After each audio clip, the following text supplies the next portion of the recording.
Hello, friends, and welcome to another episode of The Classical Republican. Today we are talking about the middle class. Classical Republicans have been artificially creating middle classes since Sparta.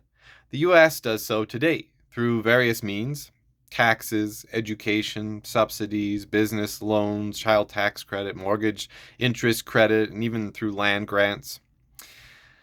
So, the characteristics of this middle class is that they are not dominated. They're independent. They're capable. In ancient times, they were capable of owning their own arms and owning land, so their own means of production. Though they were self-employed, they were not rich, but they were not wage earners. Okay, they were intransigent.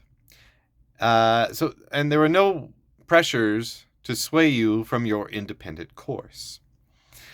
So why is this good? Well, to cultivate virtues like moderation. Moderation is a very important virtue when it comes to classical republicanism. In a republic, citizens need to rule and be ruled in turn. That was a very that was part of the definition of what a republic was, according to Aristotle, or at least the type of citizens that lived in a republic.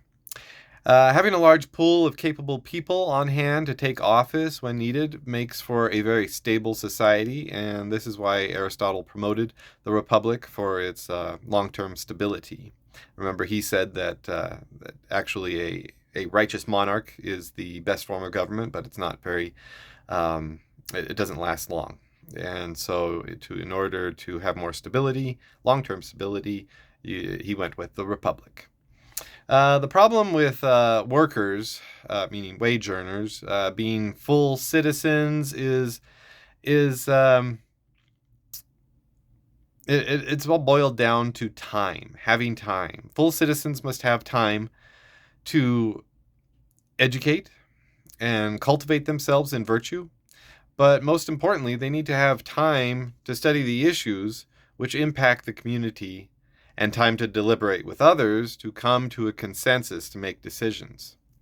So this would make busy doctors and lawyers today and other well-educated people who are busy. That would put them outside of the qualification to be a citizen because they don't have the time to come together and deliberate.